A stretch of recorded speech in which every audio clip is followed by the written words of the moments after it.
We're a minute late. We are a minute late, and we're sorry, but welcome everyone to the 29th iteration of Hoops Hobby Hangout. Hope you all are having a good week. Today we are very excited to talk multiplayer cards. So cards featuring multiple players on the card, and we hope that if you are here now, so that's either via Instagram on my Instagram, Sack Kings Cards.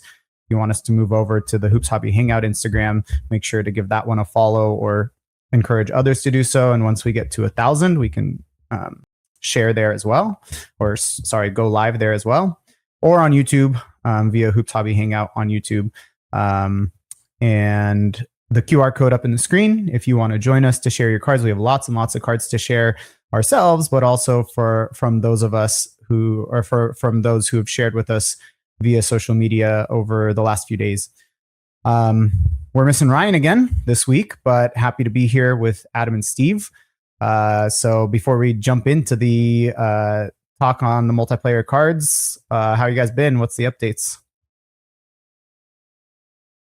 Adam's doing great because Jaylen Brown got double teed and kicked out of a game on national TV the other day. So Adam, why don't you take it away? I have no updates, so I'll just set the table for Adam and he can share any updates he's got. Sorry, he got I what? wasn't going to bring that up. My disdain for Jaylen Brown is well recorded, but he got back-to-back. He got back-to-back text jail. He got kicked out of a nationally televised game against the Spurs. Oh yeah, I wasn't upset by it, and I definitely got a chuckle about it, especially the way it happened. It was just silly, but yeah, just funny. But so, like, do you just dislike him, or do you feel like he's overrated, or both? I truly don't have any ill will towards him, like as a person. It's just the fandom of the Celtics sees only the positives that he brings to the table overwhelmingly, and they miss the foolish decisions he makes 90% of the time.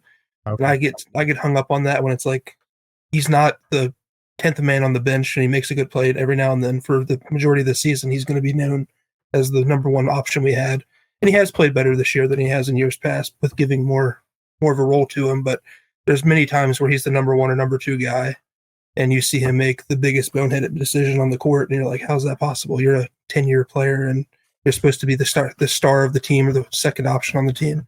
They just frustrate me from that. Right? Yeah. Nice. Well, congratulations. I'm sure that I'm happy that you got to see a game without him for the whole time. And Darren is here hanging out with us. What's up, Darren? And he agrees. That's not what I said, Darren. That the Celtics suck. So you twisted my words. Hey, Depp. Nice. Very cool. Awesome. I did get one. Yes, Sean. Still talking about Jaylen. I didn't bring it up. I did not bring up Jaylen Brown. My piece has been said about him.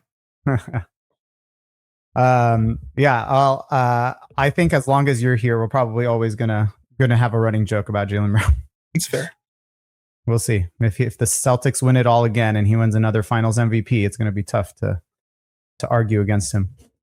But anyway, I have lots of cards actually that I got. I don't know that they're necessarily worth anyone's time, but I'll share a couple things. The first one is kind of a, you always hear the stories of sellers that try to, just don't treat you the best or whatever.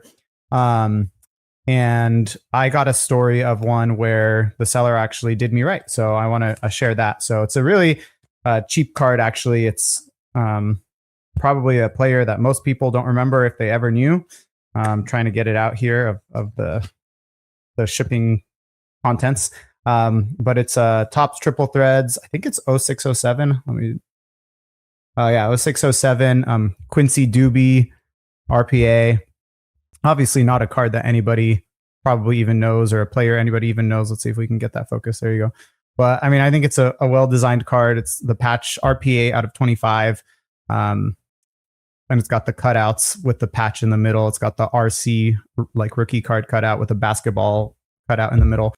And the reason that I bring it up is because it was shipped eBay standard shipping. So in like the envelope or whatever, maybe after 2 or 3 weeks, it didn't come in. And he actually was the one, I know to be patient with those, but he was the one that reached out and was like, I've been getting a lot of these lost in the mail. I'm just going to refund you if yours didn't show up. I told him, yeah, it hasn't shown up yet. and so he refunded me. I even told him, I was like, I can wait. I know that this stuff takes a while, but yeah, so he refunded me. It came in the mail this week. I reached out to him. I said, hey man, it came in. I don't know the process on eBay if you can undo a refund, but I offered to like repay him somehow or whatever. And he just said, you know what, just keep the card and don't worry about the money. It was like maybe $5 shipped. So, a cool story of a guy that, you know, lost out on a couple bucks. It was probably a small card for him, but it was nice that he did that. Yeah, appreciate hearing that stuff. Thought it's good to know that there are people out there that do right by, you know, the process. Yeah, and I'll bring up. Oh, thanks, Sean. Yeah, I'll bring up Sports Cards Live again here in just a minute. But it was one of the things that came up last week on Sports Cards Live. Jeremy Lee's Saturday night show is the negative stigma that comes with selling, and one of the things that I actually brought up in the chat was, I think one of the negative stigmas with selling is like trying to milk every cent out of every card for the purpose of like profit or ROI or not losing money on a card. So yeah, it's definitely cool when a seller does that. The other one that I got is a card I've been looking for a while. There's been one listed on eBay for like $60 for months. And I was like, I'm not paying $60 for that card. And then I end up going up for auction. This card, it's a 2015-16 Select Premier Die Cut Gold of Marco Bellinelli.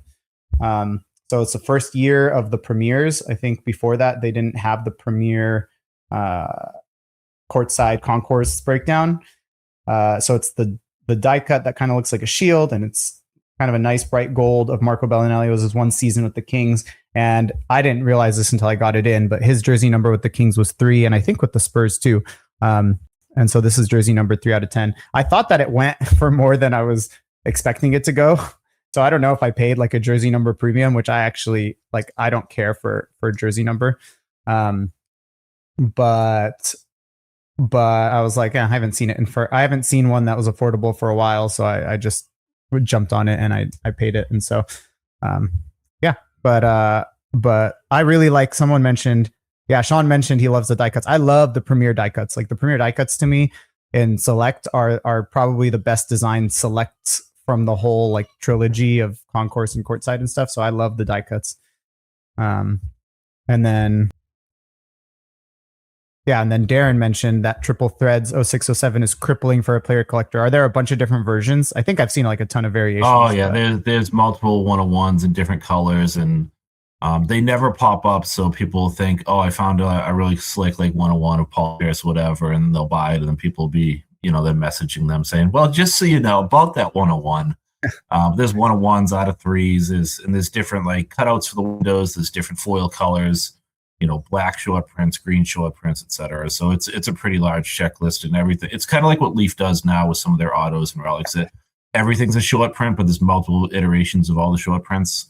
And Deb, if I said any of that wrong, feel free to correct me in the chat. But I think that's pretty much what he's getting at. Yeah, I remember. Sorry, go ahead, Adam. I would assume that's what he means. They made it where everything was like more short printed than the average set. Like all like the hits are to 36 or less, but there's just a million variations. Wasn't there one that was actually called like White Whale variation or something? The printing plates, yeah. So yeah, there are a bunch. I remember seeing some and like reaching out to collectors and saying them sharing something similar. But yeah, so those are kind of my cards that came in. Just I guess a couple other things. One card related. The non-card related thing is I am 48 hours off of taking 100 teenagers to Knott's Berry Farm, like a theme park for our annual engineering day. And it was chaos, but it was a day off of work, which was nice that I got to spend at Knott's Berry Farm. But more importantly, I had mentioned to you guys, Adam and Steve, a while ago that Jeremy Lee had invited me to go on the Sports Cards Live. We actually had planned it. I don't know if I had mentioned to you guys the date, but it's this Saturday. So on the 14th, I'm going to jump on with him. If anyone doesn't know what that show is, it's actually like a really, really highly watched show. He usually has 150 to 180 people in the chat at any given time. It's kind of talking about collecting thoughts, hobby news, all that sort of thing. I really like Jeremy. He's a really cool guy, really cool collector. And I like that it's similar to ours show. It's kind of focused on cards, focused on collecting rather than the like business branding, whatever aspect of it. So I don't necessarily, I don't know if it's worth mentioning, but I mean, while we're here, I guess if you're interested in checking it out, it's a great show. If you're interested in repping kind of our little hangout and our little community of modern basketball people, feel free to join it. It's on YouTube, Sports Cards Live every Saturday at 7 Eastern. Or sorry, 7 Pacific, 10 Eastern. Oh, that'll be fun for you, Joey. Glad you. And I don't know if I'll check it out live or check it out after the fact, but I'll definitely tune in and see what you bring to the table. I haven't followed Jeremy's stuff in a while. It's just got to a point where there's too much content. But I agree. Yeah. When I used to tune in, it was a fun little hangout, and he has a different perspective on things. I think he used to own a shop, I believe, or maybe does own a shop. He's a big hockey collector, so he has kind of a different lens there. So. Yeah, definitely. I'll give you a check, and I'll let you know what I think. I'll get back to you. Yeah, give me all your criticism. Sorry, what's up, Adam? No, I was going to say I'll try to check it out live. You said 10 o'clock Eastern. Mm-hmm. Okay. Yeah. Yeah. It's he. I don't know if he ever owned a shop. The thing that put him online, or it jumped him into the online game or whatever, was, I don't remember exactly the time with a year, but there was a vintage hockey group, I think, and he wanted to, like, he just asked on Facebook, a vintage hockey group, if he could go online and sell some cards. And it ended up becoming a thing. Like a lot of people enjoyed buying cards from him on Facebook Live or whatever. And then he thought, oh, I could just turn this, maybe I could turn it into a normal, like a regular thing. So he made a Facebook group, Sports Cards Live, where that was the initial thing. Is, he was just selling.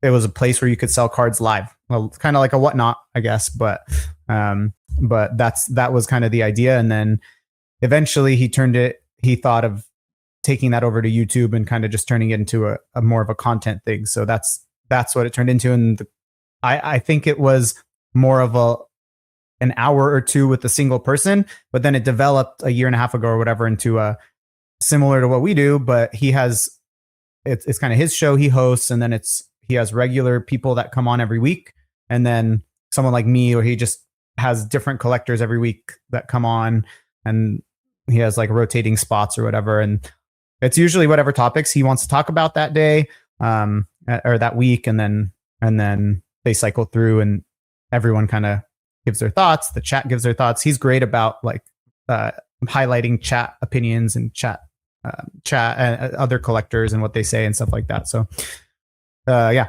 great guy, great show. So yeah, so that's that part. If you haven't checked out his stuff, like he has a new project, the Hobby Spectrum.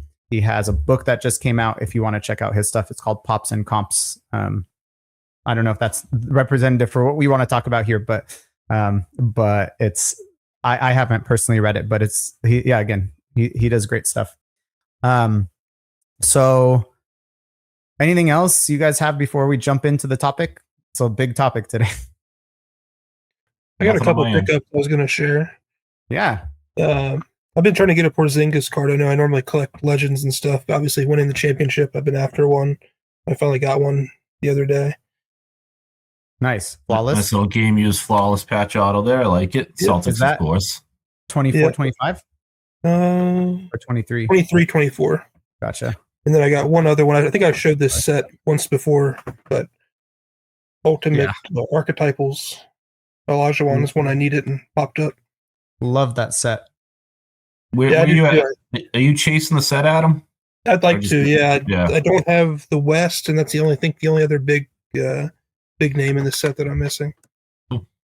Yeah, the amount of holo foil on that, it's just kind of unrivaled. I mean, where else do you see that much holo foil? Yeah, it's definitely a unique design. I like it a lot. It's busy, but it's clean at the same time. Like there's a good spot for an auto. The autos are bold, but you get a lot of different.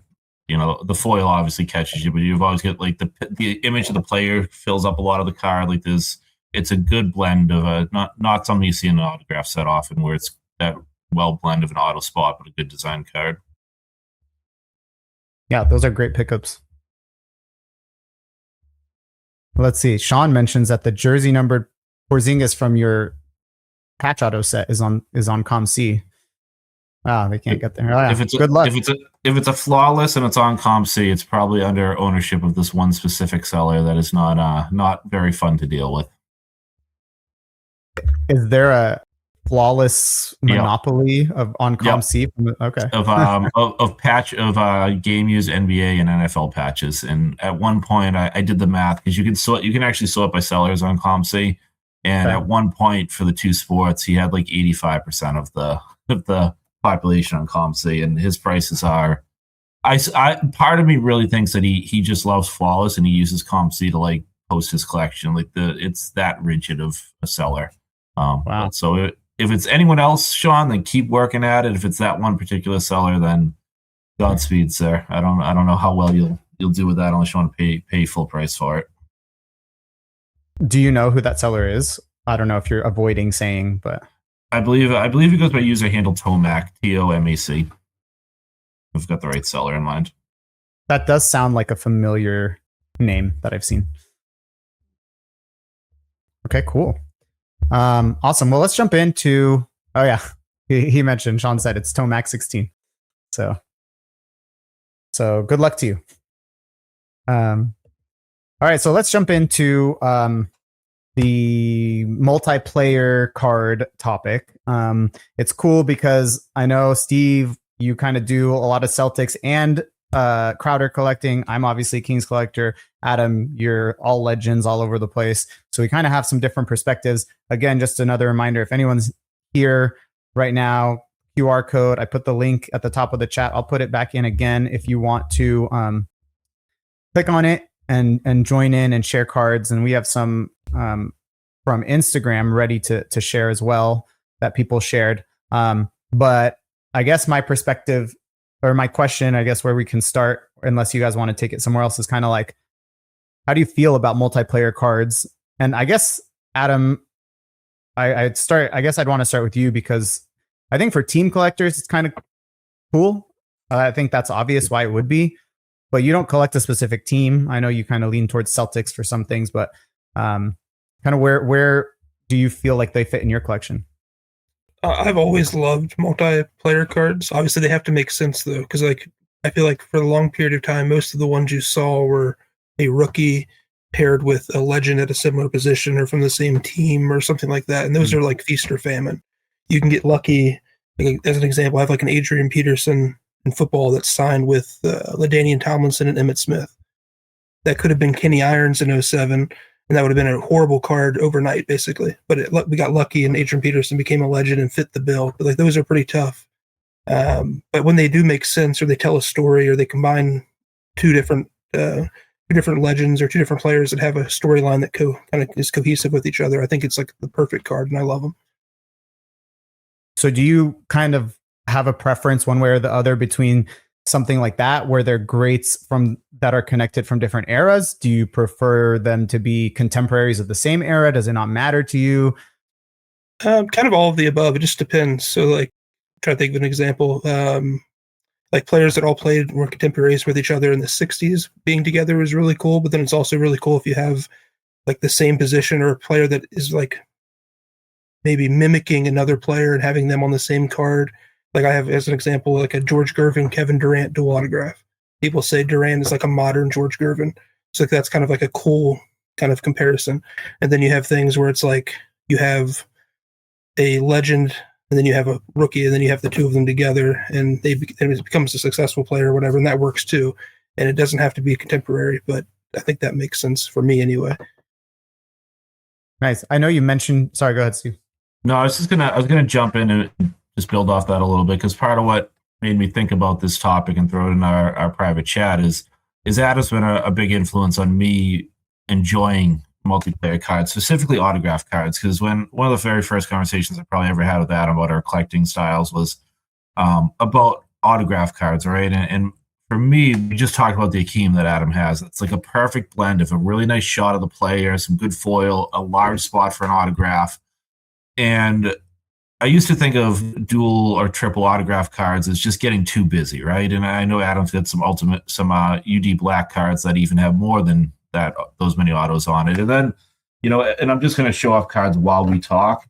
Adam made a great point at one point as far as the autograph cards go to just like bring up that both those players, if you get an on-card autograph, touch that card, right? So here's a Paul Pierce, Jason Tatum passing the torch, which is used to be, I would say, an iconic set for a few years. And just thinking about, those guys have, been part of the Celtics. They both won a championship, and they both held this card. They signed it. From the WNBA perspective, the Gumake sisters, this is a card that, like, obviously they're sisters, but just two of the leading players of their time, especially in Nneka, is just like one of the all-time greats.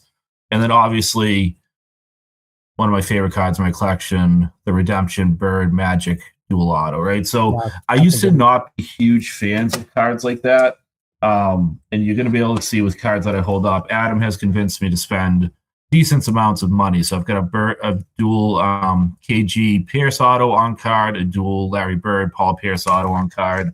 And all just with that perspective in mind that, they're cards that both players interact with and tell a story. So it has to, and I agree with what you said, Adam, there's got to be a connection there, right? So, and this will be the last thing I say, and then I'll shut up for a second, Joey.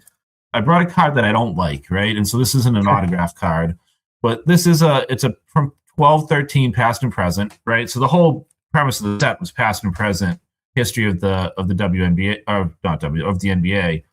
It's Scottie Pippen, Paul Pierce prime jersey. So yeah, it's cool to have a Pippen jersey. It's the, a little bit of a multicolored piece of the black alternative Bulls jersey.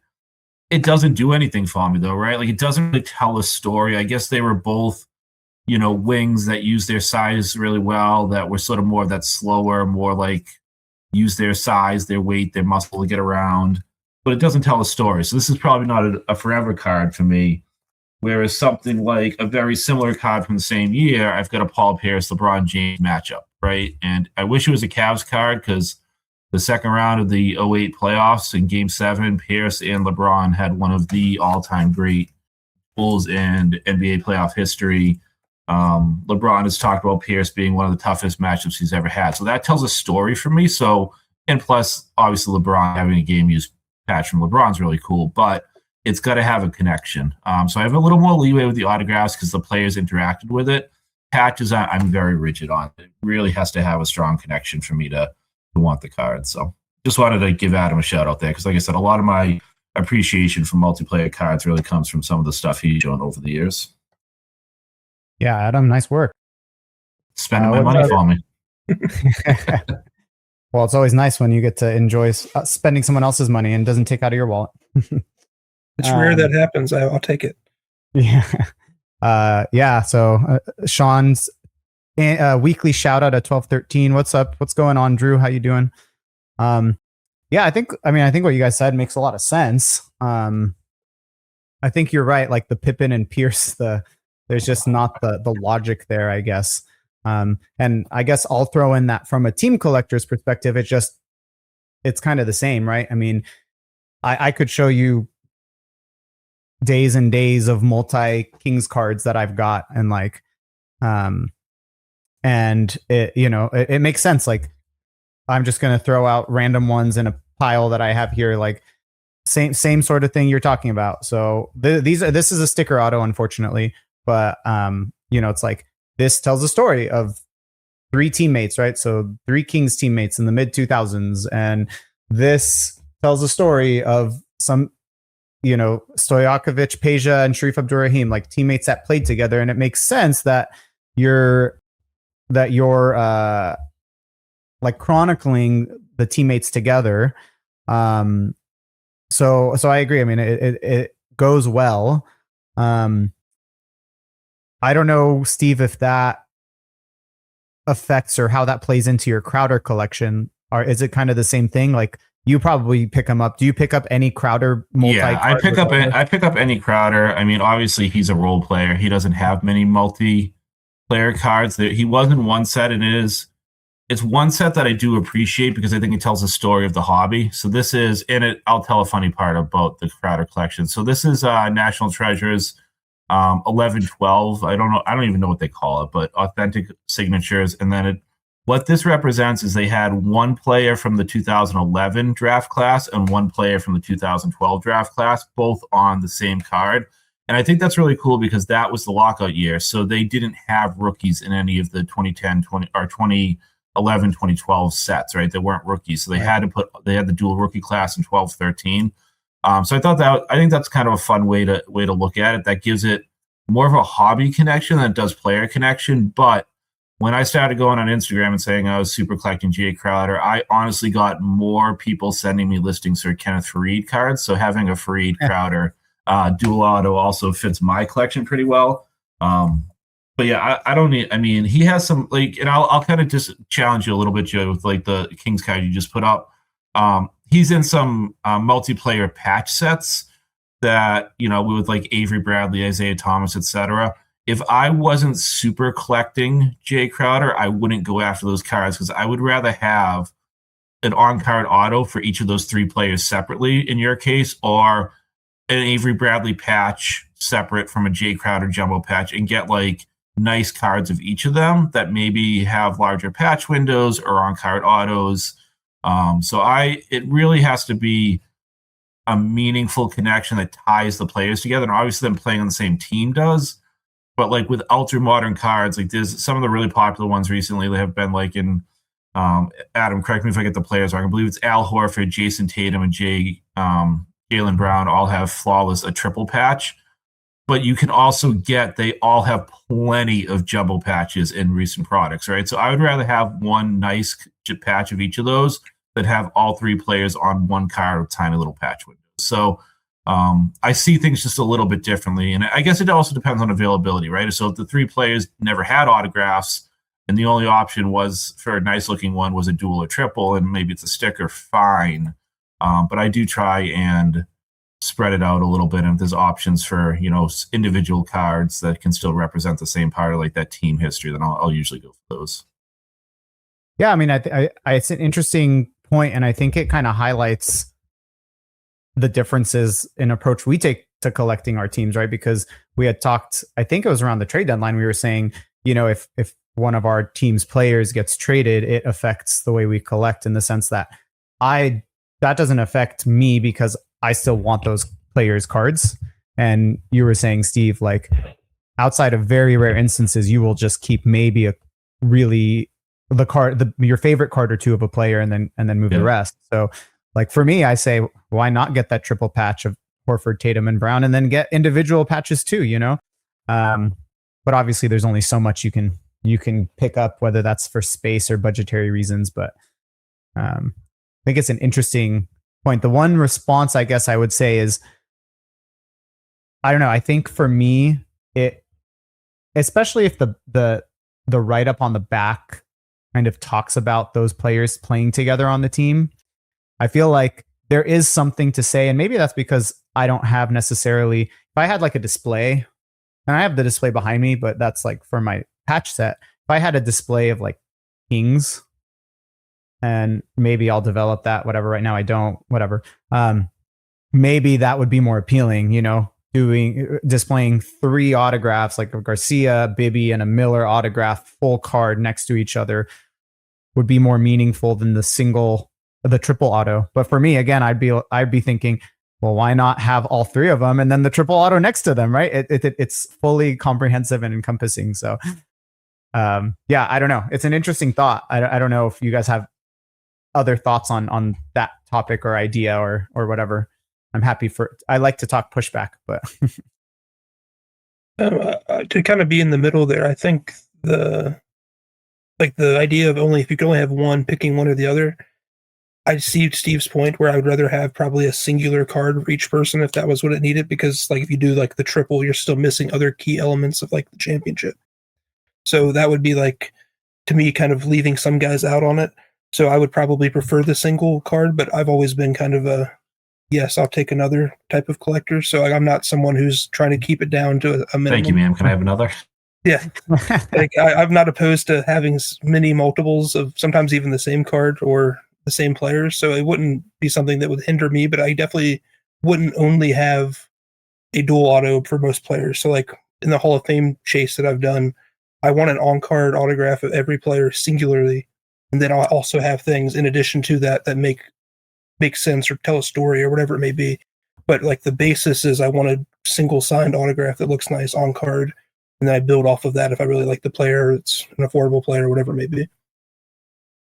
Yeah, and I think that actually is a good point because I guess the same logic kind of applies to you, right? You could be very much in the case where you just want the individual autos and those dual or triple autos don't appeal to you. But yeah, I mean, you said you love multi cards of the legends. So, I mean, I think I guess you're right. You probably are somewhere there in the middle. Yeah, like just to use an example, like Michael Jordan, for example, he's way too expensive just to frivolously buy everything you see. And for me, you could probably save money. Actually, I know you can save money by getting multi-signed cards with him with other players that are also great. It's just not on his level. And that's an option. But for me, like in order to kind of keep everything uniform in terms of the Hall of Fame collection, I wanted a on-card just Michael Jordan autograph and not one with Magic Johnson or not one with Julius Erving or whoever else it may be, even if they're contemporaries or whatever it may be. It just doesn't work for me. I want it just that. And obviously the price of it is too expensive to then just frivolously throw thousands of dollars somewhere else to get one with those other players that isn't necessary for me when I can get something I prefer. Yeah, actually, I'm glad you brought up the cost because it's something I wanted to talk about. Because I know that Steve, one of the cards you have that you shared in our post or whatever was the Magic Bird Dr. J triple, their rookie, the Magic and Bird rookie. It's interesting because obviously that's the way the card was released and that's the way it was distributed. I know what your answers are going to be, I think, but maybe you can prove me wrong. And I'm probably an idiot for my thought, but obviously there's a reason that's the most expensive version of those cards because Magic and Bird are together. Well, they have Dr. J, one of the greatest players of all time with them. I don't know if there are other versions. You guys know if there are other versions of that card or sorry, other cards in that set where Magic and Bird are together, or is that the only one where they're together? That's the only, so one, if I really want to be a stickler, I'll tell you that that's not a multiplayer card because those are three separate cards all connected together through perforations. Sure. But no, so that's the scoring leaders card, right? What's known as Bird and Magic's True Rookie. There are other. So if we, and not even to be a pain in the ass, if we think of those as three separate cards, there are other Larry Bird, Magic Johnson, and Dr. J cards in the set, the minis top sets on different iterations as far as like team leaders, rebound leaders, assist leaders that have higher numbers. So they're not considered true rookies, but that's the only one that's considered the true rookie for Bird and Magic, if that's what you're asking. I mean, that's a lot I probably didn't know, but so that's also the only one with them together. Right. I think that was more of what he was saying. Bird and Magic get combined. Well, I guess so. You say it's the true rookie. Is it so? It's the base card, or the scoring leaders is different than a base card? Do they have a separate base card in that set? No. Okay. Yeah. I mean, so I guess what makes it the true rookie over a different? You said it's different cards, so like over one of the other multiple cards put together that contain Bird. Why isn't that other card the true rookie? I don't have an exact science of an answer to that. It's a card I've always liked, but it's so plentiful. I've never bought one, as crazy as that sounds. But to me, it's like I want to say one of his other ones, like the next best player on it's like Jack Sikma. I want to say I'm one of them. Like who wants like a second, third, fourth year, whatever it is, Jack Sikma card with Larry Bird when there's an option for Magic Johnson, a co-rookie, and Julius Erving. So I think it's part of it's just popularity. Like if you're going to pick one to have, why would you not pick the best version? Right, but if what you care about is having a Bird rookie, there's certainly people who don't care about having a Magic rookie and buy the Bird rookie, and there's people who even buy just the single panel of Bird and save 95%.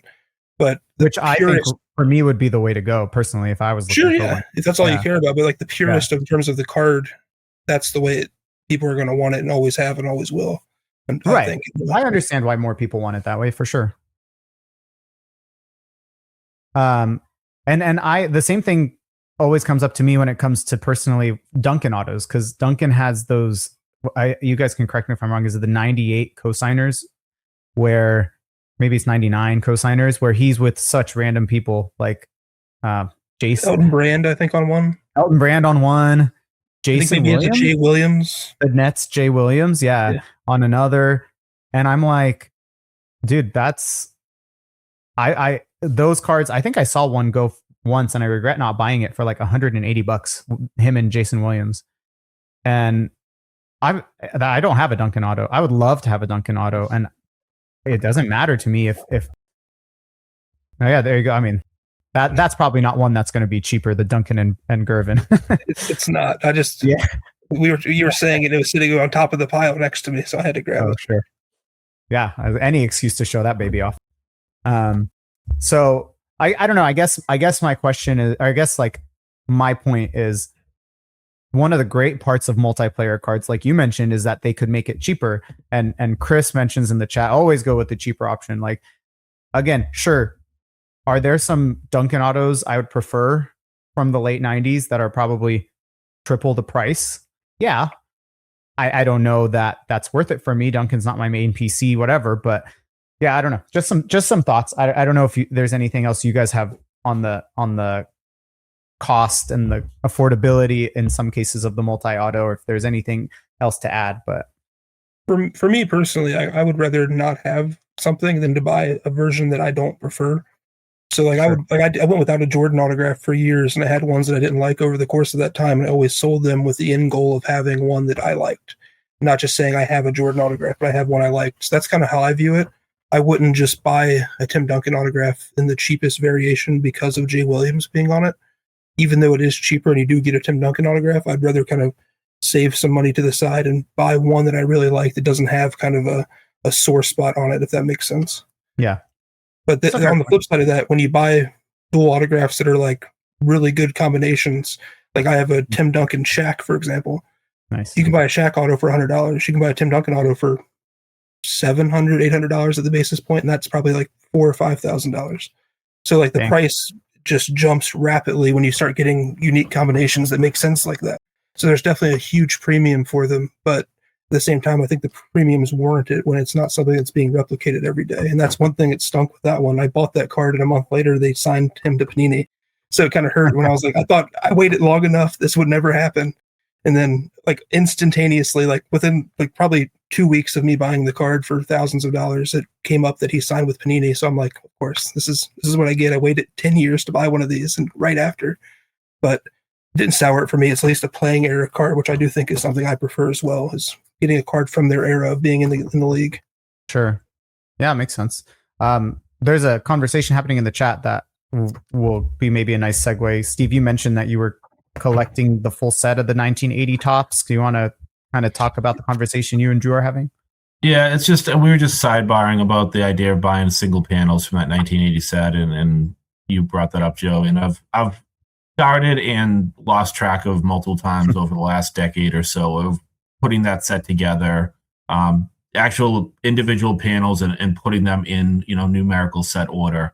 And I have a couple. I honestly don't even have a checklist set up right now. I just have a binder with some tobacco card sized pages in them, and the cards organized. I've, back in my Beck and Blowout days, I would trade for them, or people would send duplicates. I haven't even got to the point of like chasing individual players yet, but it's one of those side projects. I mean, we all have those side projects, right? You start them, it sounds good, and then you get distracted by other stuff. So, and finding, like, I know we said the word, what's considered the true rookie for Bird and Magic, like finding the individual panels for that card is still not easy because people aren't separating them and didn't separate them, and they're still, like I went on to ComC, the panel of a Bird rookie from the Jack Sickman card is like $18, so I'd assume the one from the Magic Johnson card is going to be, not huge money, but it's going to be real money. So, and there's a couple panels in there that are desired to short printed, so I keep losing track of it, but maybe someday I'll finish it. Is there a difference in those panels other than? Yep. Yeah, the different cover, because one's like scoring number, one's rebound leader, or scoring leader, rebound leader. He's got, I know Bird's got 3. I don't know how many different cards Magic has, but they're all different images and colors to the fonts and stuff. Oh, okay. Very cool. Different card numbers. is there a place you guys want to? So I just want to give a quick shout out, and I was thinking about this, and I didn't bring any, but we would be remiss if we didn't talk about it. A minimum 92, 93 Fanimation, Larry Bird, Michael Jordan comic card, right? Like that was an entryway for so many of us. But what I was thinking, and I didn't bring my 90s binder down with me, but when I was a kid, multiplayer cards were rare and almost like an all-star game where you never got to see the players until the all-star game or ESPN rolled around. Getting some of these multiplayer cards, I personally really appreciate. So like Hoops used to have the versus cards like Olajuwon versus Shaq. There's like a Morning versus Shaq one, which was just a common insert, but stuff like that was really cool. But nowadays, I wouldn't care about that at all. If there was a Tatum versus Halliburton insert, I just wouldn't care about it. And I found that interesting. I don't know if it was more of just the kid in me or the rarity and the nuance of it. Yeah, we just couldn't talk about multiplayer cards and not at least mention that Bird Fanimation card. That got so many people into, collecting and thinking differently about cards. That was such a chase card. And the PSA 10 of that card still sells for, I don't know why you'd buy a PSA 10 of that card. It's such a high print card. But for those that like that stuff, that a PSA 10 of that card still goes for big bucks. I've never heard of that set before. That's what? Yeah, I know. I'm a degenerate. We can't be friends anymore. Yeah, I mean, I've mentioned before. I've never seen them, so I can't say that I don't like them. But maybe because I'm not a fan of the artsy cards like those or the Kabooms or the Downtowns. Like I'm just not into that sort of thing. Adam is just, for those that aren't watching the video, Adam is just trying not to like laugh in Joey's face. Right?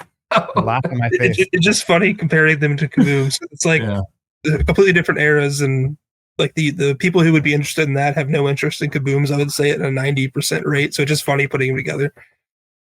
Are they not though? Both the artistic kind of rendition. No, like from a baseline, yes, they are artsy. Yeah. Yes, I agree. But like the person buying that card is like nostalgic versus the person buying the Kabooms like a case hit douche. I don't even know how to say it otherwise.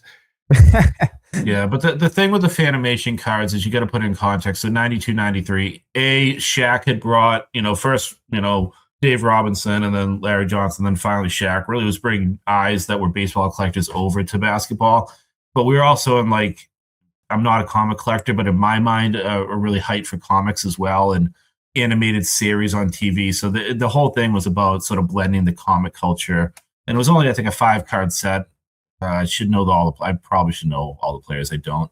But Gary and Drew are bringing up some good discussion about some of the early to mid 90s stuff. And one of my favorite sets back then was, and I think this is cool because this is a set or a theme that's carried throughout the years, was Magic's all rookie team, which was, I remember it being during the Kid and Grant Hill rookie year, but it'd be Magic Johnson would have a little write-up of his take on the draft pick, and it would be sort of his silhouette in the background or not, depending on the year.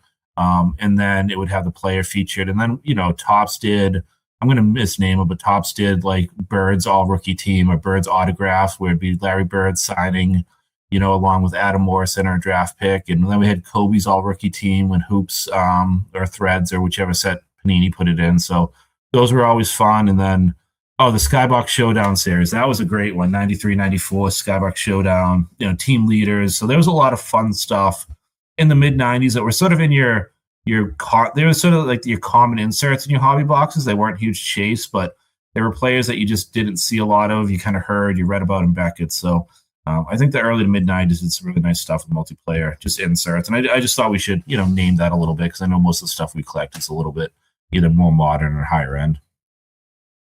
Yeah, and it's a great shout out. I was trying to frantically pull up the stuff that you were saying. You went too fast for me, but this is a copy of the Skybox Showdown series, if anyone is unfamiliar with them or whatnot. But yeah, so this is Drexler and Jordan. Yeah, so that's one of the ones. I feel like it may be Drew saying it's a little bland for his taste. So yeah, I mean, obviously different strokes. I couldn't find any of the all rookie ones that had a good picture of both, Magic. Yeah, they did them different years. The one that I threw out there for you was not one that had the silhouette in the background, but gotcha.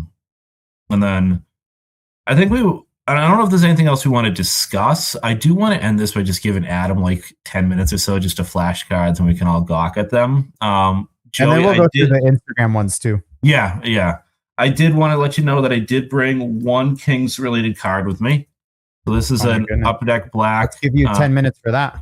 Quad game use. So I love the 98 draft class. I think it's underrated. So I do pick up cards that represent that draft class. So this has, what is this numbered out of? 15. So this has Vince Carter, Paul Pierce, Dirk, and Mike Bibby on it with cutouts of 1998 and then little jersey relics in there. And then I brought my two most unique multiplayer cards. And a buddy of mine, Dan, the Itch for Cards, brought up, I think he was when he was on Kyle's podcast, about maybe the Topps Fanatics license will allow us to get back to multi-sport cards. So here's a Upper Deck City Stars multiplayer card that has game-used relics of Tom Brady, Pedro Martinez, and Paul Pierce with cutouts in the shape of stars. So, you know, maybe that could be a positive for Topps Fanatics, is not just within sports, but across sports, and really recognizing. I mean, for Boston, this represents a huge, you know, time in Boston sports in that early to mid 2000s. And then easily my most unique multiplayer card is this Tito Horford, Al Horford, father-son autograph Upper Deck Black. Tito's in a Milwaukee Bucks uniform there, and Horford's shown on draft night. On-card auto, silver paint pen, Upper Deck Black, hollow foil. Not too many like this, and this is definitely the most unique dual auto in my collection. Just an oddball card. What's up, Depp?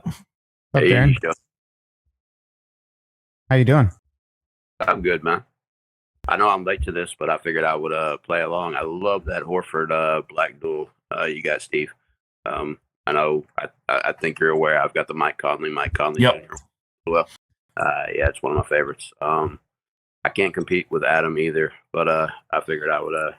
That's why I was rushing to get my cards in before we let Adam go. So, you got the random, like, y'all kind of talking about like the tiers of them, about how there's like themes and like how there's like different spectrums. So there's like the random, like the random pairings with like all the like rookie class and stuff like that. This is one of the recent ones that I got. It's Mike Conley, Derrick Rose, OJ Mayo, and goodness, I forget the other one. Oh, Brandon Roy, the rookie of the year. Yeah, forget that guy. Wow, during the rookie year, that would have been a retirement card for some people. That was a huge hit. I would have never gotten my hands on it. Yeah. And then also from Upper Deck Black, just again, a random assortment of rookies. They're they had a 1 year they did octo jerseys and octographs, and right. I know Adam's probably about to put down an autograph. But wait, no, you don't have an autograph. I could have sworn you had a that. So this is the 1 of 1 octo jersey. Awesome. It's got my dude Brewer in the bottom corner there, and a whole bunch of other pretty much nobodies. Unfortunately, LaMarcus Aldridge, Rudy Gay, and Brandon Roy are on the back, but the other guys are kind of that one was a little bit rough. But the octograph, a little bit better assortment. This is just the gold 2 to 5. Oh, nice. Got Rudy Gay, Randy Foy, Brandon Roy, Ronnie Brewer, Andreas Bargnani, Tyrus Thomas, LaMarcus Aldridge, and Sheldon Williams. So it's a little bit better selection of guys there. And then you got the team-specific ones. You got this guy from Upper Deck Trilogy, which was always one of my favorite sets. They did kind of that thing that Adam was talking about, how there's usually like a rookie on there, and then there's kind of a present sense guy and then a guy from the past. So this is for Utah Jazz. It's number 2 out of 3. It's a auto jersey of Adrian Dantley, Deron Williams, and Ronnie Brewer. And then you got this guy that I absolutely love. It's my second best pull ever. Houston Rockets, number 9 out of 10. It's Akeem, T-Mac, and Yao. And you pulled it, huh? Yeah. Driving back from New York, I stopped in a random shop and pulled one pack and got that guy. And then this one, just for the history of it, is awesome to me. But it comes from Dominion, which is also a great set. But a lot of the rookies are usually not game used, but this one is. It's numbered to 10. It's of that Cavs championship team. Nice. LeBron, Tristan Thompson, Kevin Love, and J.R. Smith. I really wish J.R. Smith wouldn't have been on the card, but it's okay. And I can't stand that dude. And then this one, which is the bane of my existence, it's from Black Box Elite. It's from the Lakers, and it's got a finals patch from Derek Fisher, which I love. But it's numbered out of 49. But that Kobe Bryant, that patch from an All-Star game, is actually a Rajon Rondo patch. And the Rajon Rondo patch or card has the Kobe patch in it. They're backwards, if you which I absolutely hate, because Rajon Rondo is my second least favorite player of all time. How did you figure that out? Right after Kevin Garnett. How did you figure out that they were swapped? Well, if you look at Adam's screen, they're from All-Star jackets, different colors for the different conferences. And the Western Conference had gold, and the Eastern Conference had silver. And if you look at the cards, it's backwards, and they're the only two that are swapped. Every other card is correct. So yeah, it's kind of like a damn. What do? And I've got two of them too, so that makes it even worse. And then there's team versus team sets. Joe, you might appreciate this one. It's got two teams that I absolutely, well, not two teams, because I'm gonna say it. I've never been a fan of Sacramento. I'm sorry, man. But I have been a fan of these two players. I've collected these two guys for quite a while. So it's is this compare and contrast? Nice, yeah. Joe Johnson and Sean Marion, which Joe Johnson's my dude, and so I collected Phoenix Suns at the time. And nice. You got it's just jersey pieces, but it's still that's cool. It's All-Star game pieces for I think 3 of the 4 as well. So and then on the back you got Brad Miller and Casino Mobley. Very nice. Which, like I said, I love both of those players, but I just can't with the Kings, man.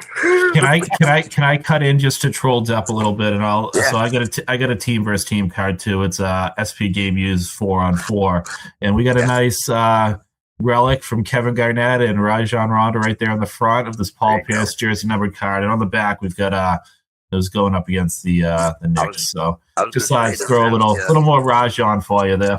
Does it have the Celtics savior Ray Allen? Yep, he's up there. It's Rondo, Allen, PSKG on there. I just gotta the one that ran away and won another championship. Just to troll both Adam and Jolie. This one, I got this at the National this year. The 2-on-2 patch. Yeah, those are cool. You got the Pau Gasol and Kobe, and then you got those other two guys. That one was pretty nice. That one was probably one of my favorite pickups from National. Super cool. And then you got the more themed ones. And I'm taking a lot of time. I'm sorry, y'all are already like 48 minutes deep. No, man, take it. We're good. So, nobody wants to listen to us. So this one is also from Black Box Elite, like that Triple Lakers patch. But this one celebrates the Hall of Fame classes. So this is a triple of just legends: David Robinson, Clyde Drexler, and Joe Dumars. I don't know if y'all can see it in there. Yeah, it's great. It's kind of the counter to the teammates set with the Lakers. They've got the autograph version and the patch version. So that one's pretty nice. That one's numbered out of 10 as well. And then you got this one, which Adam will love. It's some of the greatest dunkers of all time on Upper Deck Black. Really hard to see that ink unless you hold it just right. No, that's a great For all the shit you talked about the Celtics, you can just send that to me. So yeah, that's Dominique and Dr. J and Vince Carter.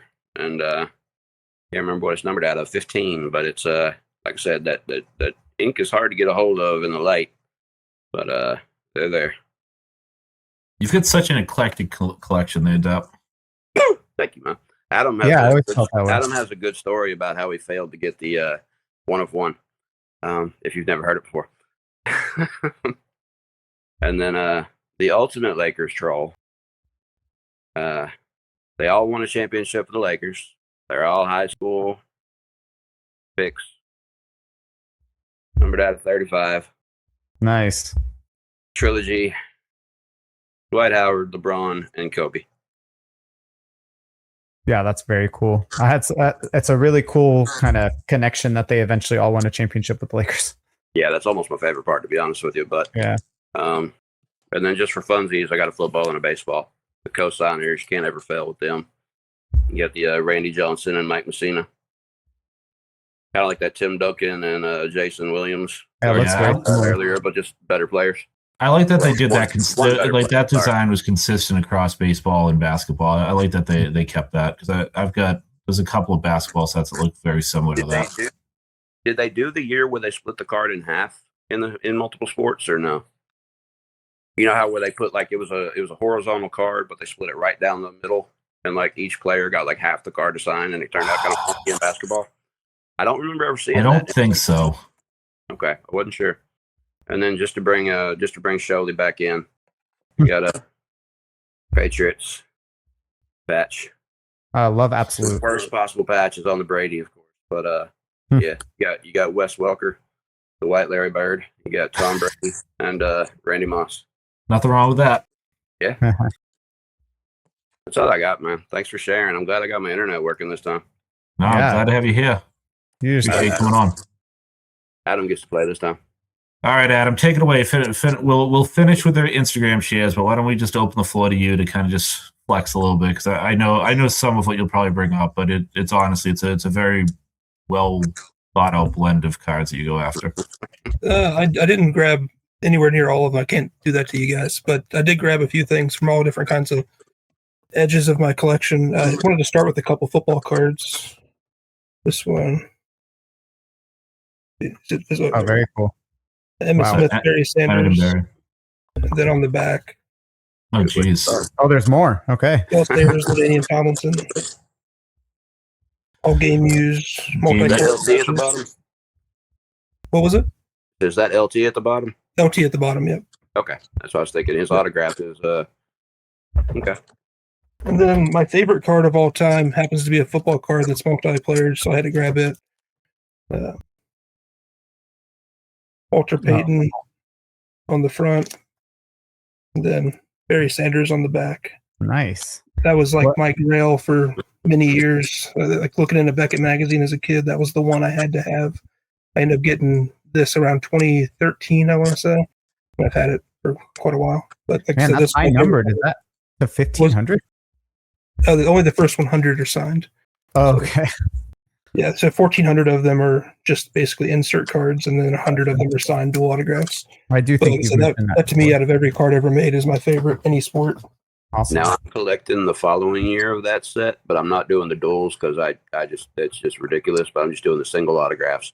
But they have like different I think like national show versions and like numbered out of 3 and numbered out of 10 and like random little just like off flyers. Do they have that in your set too, or is that just the year I'm collecting? I've seen some different things like that, and they did some that were like basically conditions, like replacements. So some of these came out of the pack damaged, and you'll notice like the numbering on this is kind of a thin font, whereas the numbering on the replacements is thicker. I've seen that, and I have seen a couple different stamped national cards and stuff like that, but never of this particular duel. I've only seen it of like the Jim Brown, I want to say. Okay. Nice. Now, is that foil stamp indicator like true to the whole set, or is that just something you've noticed? Foil stamp in terms of the numbering? You said like some of them are the replacements, the stamping is thicker. Yeah, like the numbering would be like a thicker font. I've only ever seen it on this particular card. Okay. I don't know if any of the other ones ever got damaged, but the other thing too is the images are different for the singles versus the duels. And I actually saw one of these used before as an insert, as a cut for Walter Payton, was the duel with Barry Sanders, which made me cringe. No matter how bad it may have been damaged, it should have been kept whole. But yeah. And then we were talking about that Shaq Tim Duncan. I didn't have it pulled out, so I pulled it out afterwards. Oh, awesome. Numbered to 50.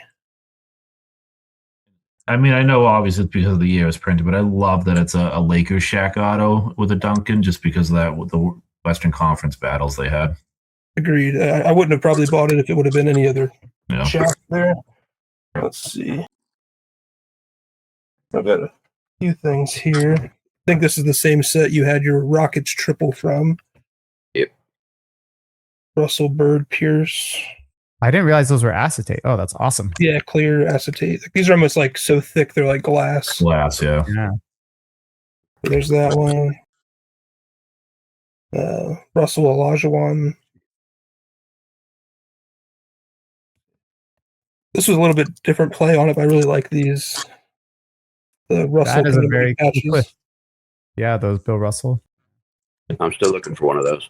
It's funny, Adam, you bring that up. So it's the flawless Bill Russell memorial patch set, the one where they're all 1-on-1s. That hadn't even come to top of mind for me as a dual player set, but you're absolutely right. That's one of the most recent sort of high end chase cards. I completely forgot about those.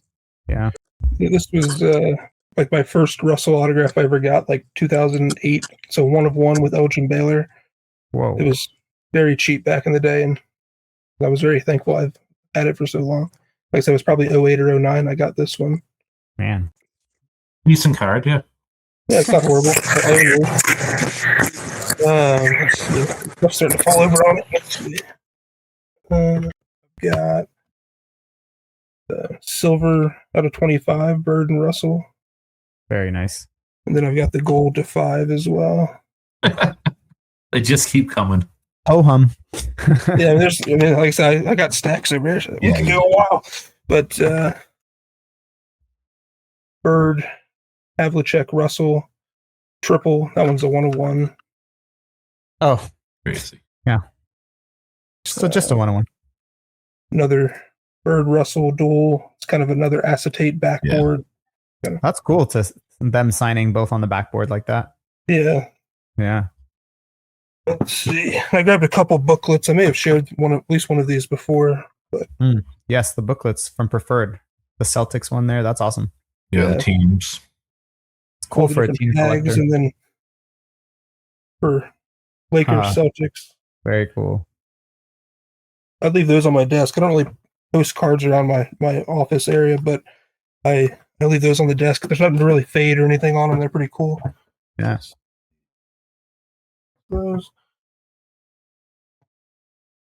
These are a bunch of exquisite cards. I really like these. The enshrinements. I think I've shared those before. Yeah, that etched foil is great. Yeah. Finalists from Exquisite. I always laugh about this one because it's just funny to think of the Bucks being in the Western Conference, but Oh yeah. Bucks Celtics. Bought this one at the National. Traded for it, but That's Russell very KG. They're that's an exquisite inscriptions, but they haven't inscribed it. Is that Correct. common for that year? Thanks for pointing out the flaw. Thank you. Is that? I'm just wondering. Is that common for that year? Is that just these two? Is that everyone in the set? It's every one of theirs in the set for sure, but there's definitely other people in the set that weren't inscribed. They're not alone. Like I have a Gervin Robinson. I might be able to find it. It's I think inscribed only on one of them. If I'm not mistaken. That was quicker pull than I expected. But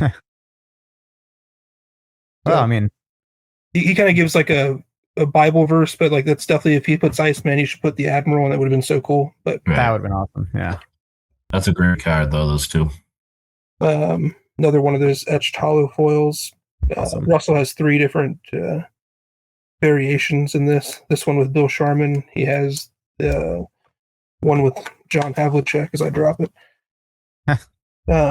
That one, and then he has one with Arnie Rison I didn't pull out. I love that Russell Honda one there because with Havlicek being on the bottom, there was such like a linear, clean auto, and then Russell's sort of more artistic one on the top. I think that combination there is one of the best looking dual autos. That's definitely my favorite one. And they only have this other one with it, the other year of enshrinements, but that year that you were talking about is definitely my favorite. Yeah, I agree with Depp. This is really a museum. I'm sure you could do that with single player cards too, but crazy, man. I didn't pull out very many patch cards, but this is one that we're switching over to UD Black. Yeah. But oh, And your UD Black collection is quite extensive. I only grabbed a few, but I really like these. Willis Reed patches are extremely tough to find. Walt Fraser's not overly common, but comparatively similar to what Depp was showing off. This one's Samson, Ming, and Olajuwon, the three bigs. The Rockets team one. Yeah. But as you said, they're kind of hard to get the ink to really pop on them. What doesn't have an issue with that, though, is the golds in that set. There's a couple. Oh yeah, that does pop well. Yeah, these are really these cases are scratched to hell and back. I don't care about that at all. But I'm showing too many cards to pop the fronts off all of them. Let's see. This is one that Steve mentioned before when you get like multiple players. This one's stickers, unfortunately. It's the 1/1 Oscar, Bill Russell, Jerry West, Elgin Baylor. If that bothers you, I'll take it. Yeah, it's probably the closest thing to a King's card I'm going to show tonight. One of my favorite cards in my collection, Sam Jones, Bill Russell, 1/1 Platinum. Yeah, amazing. That like the platinum foil on UD Black is unbeatable. I agree. It's one of my favorite things. Bird Magic. Yeah, talk about, I mean, that's a combo where anytime you can get them together, it's like can't miss. Yeah, it's hard to beat. I have the non-patch gold of that as well. Bird, Pierce. Obviously, there's a theme here with a lot of Celtics. Sure. Nash, Stockton. Oh, that's cool. And I like that the purple on the Suns and the purple of the Jazz kind of goes together. Yeah. Then I grabbed a couple chronology cards as well. 3 favorite UD sets here. Sit some of these down before I drop them everywhere. This one happens to be sticker. It's just kind of a cool combination. It's the only card I'm aware of that Cowens has with some of these other guys. But Bill Russell, Larry Bird, Dave Cowens. And on the back, it's got Heinsohn and Paul Pierce. I really like these. Even though they're pretty cool. Yeah. One of my favorite insert sets. I have a bunch of these chronology contemporaries. So Dave Cowens, Havlicek on this one. But I don't even know how many in this set. There's a ton of them. But they're all really cool combinations and pretty unique. A lot of them are not redone in any other sets that I'm aware of. Sam Jones, Kobe. Duel. This is a gold to 10. That's chronology as well, right? Chronology, yeah. Nice. And then one more of those. This is just a silver, which I actually like better because it's numbered to the jersey number. So instead of 10, it's 6. That's Dr. awesome. J and Bill Russell. But that was all I pulled out. That seems like quite a bit, man. That's insane, dude. Yaps in the chat just drooling at some of the cards. I know. I mean, how can you not drool over all that? What did the Instagram hangout have to share, Joey? If you want to start pulling stuff up and sharing, I'll try and add some narration to it. Yeah, the audio side. Pretty quick, but we got here Chris Wadashiwa 05 on Instagram. He did a lot of Panini stuff, so lots of cool Panini cards. This is Essentials Dynamic Duos it was Durant and Curry. Then these top class ones, I agree. Like he said, best aesthetics, and I'll try to go back. Best aesthetics to cost ratios, like those cards are great. Yep. Amazing foil. That's Durant and Booker together. The Origins Nucleus cards. I have one of those for the Kings, and then the Factions cards from Status. So some really cool cards. That was the Warriors ones. While you pull up the next one, I'll just say I love Status, and I love that set because that was a year with like Kyrie Irving, Gordon Hayward, even maybe the Morrises were even in that set. There's not many combinations for the Celtics that I love, but they had like greats. So they had like the '80s Lakers were their own trio. So yeah, that's a fun set if you just want to represent your team. It's a pretty large insert checklist. Yeah, they did a good job with Panini with like some of those team cards for sure. Yeah. Then Hoops Hobby shared a bunch of stuff. This was the ticket for 4. Those are, I think there were 2 years of the ticket for 4 from Authentics that had 4 I'm players. not familiar with those. That's cool. Yeah, and I actually can show a couple of those. I'm not familiar with these ones, the upper deck floor triples. So the floor cards from a team, the class of cards that had like common draft classes. Yep, so I'll just put back. Yeah. So this is the Pacers floor triple, the David Robinson, Reggie Miller, 87 class of card. There's a mirror image card where you have the one up and one facing up, one facing down, and these are the atomics from Bowman's Best. And then I'm not familiar with this one, Give and Go. So 2 players from the same team. This is Reggie and Jamal Tinsley.